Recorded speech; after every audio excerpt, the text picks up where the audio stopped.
Le silence lourd de l'ère équato-guinéen a été brisé.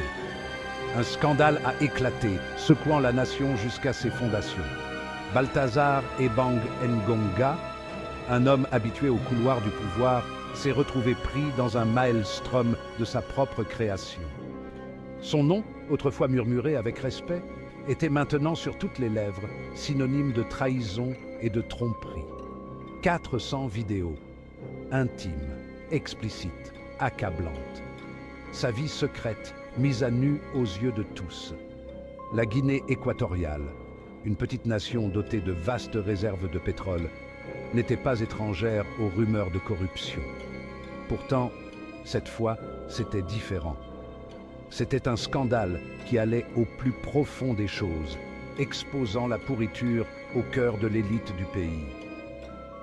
L'homme au centre de tout cela, Balthazar Ebang Ngonga, n'était pas un fonctionnaire ordinaire. Il était un gardien des richesses de la nation, un lieutenant de confiance dans un gouvernement connu pour sa poigne de fer. Balthazar occupait un poste d'une immense puissance. En tant que haut fonctionnaire du ministère des Finances, il était au courant des flux financiers du pays. Sa signature avait du poids, autorisant des sommes d'argent considérables. Sa proximité avec le sommet du pouvoir était indéniable. Il appartenait au cercle restreint, un confident du président Teodoro Obiang Nguema Mbasogo lui-même. Le président, un personnage qui dirigeait la Guinée équatoriale d'une main de fer depuis plus de 4 décennies, projetait une ombre menaçante. Son régime était tristement célèbre pour sa cruauté, écrasant la dissidence et réduisant au silence l'opposition. Au sein de ce système, la loyauté était primordiale et Balthazar, semblait-il, avait bénéficié de la confiance indéfectible du président. Il avait gravi les échelons avec constance, accumulant de l'influence et amassant une fortune. Sa chute, par conséquent, promettait d'être spectaculaire. Les vidéos ont surgi de manière inattendue, comme un virus se propageant dans les veines numériques du pays. Elles étaient explicites et sans concession, montrant Balthazar dans une série de situations compromettantes. Les femmes dans les vidéos sont restées en grande partie non identifiées, leurs visages floutés, leurs identités entourées de secrets. Pourtant, des rumeurs ont commencé à circuler, identifiant certaines d'entre elles comme les épouses et les filles d'autres hauts fonctionnaires. Il ne s'agissait pas d'enregistrements clandestins réalisés avec une intention malveillante. Elles semblaient être des images de caméras de sécurité, capturées par les systèmes mêmes conçus pour protéger Balthazar.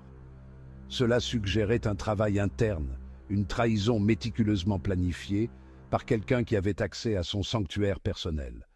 Quel que soit l'auteur de la fuite, ses motivations étaient claires.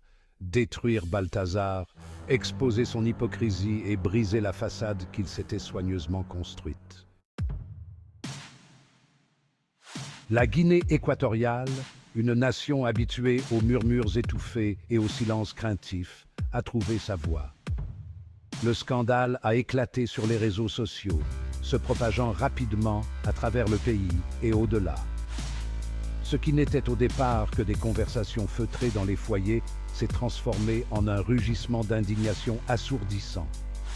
Les citoyens, longtemps réduits au silence par la peur, se sont emparés d'Internet, leur colère palpable dans chaque message tapé, chaque vidéo partagée, chaque hashtag furieux.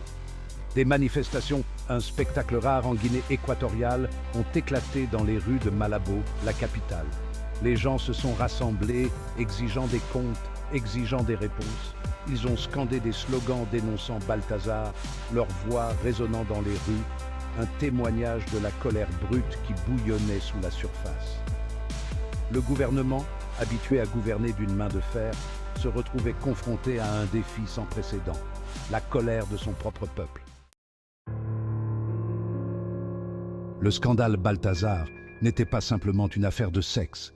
Il s'agissait de quelque chose de bien plus insidieux, le pouvoir incontrôlé et la corruption endémique qui gangrenèrent la Guinée équatoriale depuis des décennies. Les actes reprochés à Balthazar, s'ils étaient avérés, étaient le symptôme d'un mal plus profond, une culture de l'impunité où ceux qui sont au pouvoir semblaient agir au-dessus des lois. Les vidéos, bien que choquantes, n'étaient que la partie émergée de l'iceberg. Elles laissaient entrevoir un réseau d'intérêts interconnectés, d'enrichissement illicite, d'un système truqué pour profiter à une minorité aux dépens de la majorité. Le scandale a alimenté la colère du public face à la grande disparité entre la richesse pétrolière du pays et la pauvreté que subit la plupart de ses citoyens. Il a mis en lumière le monde obscur des contrats gouvernementaux, des accords opaques et des fortunes inexpliquées.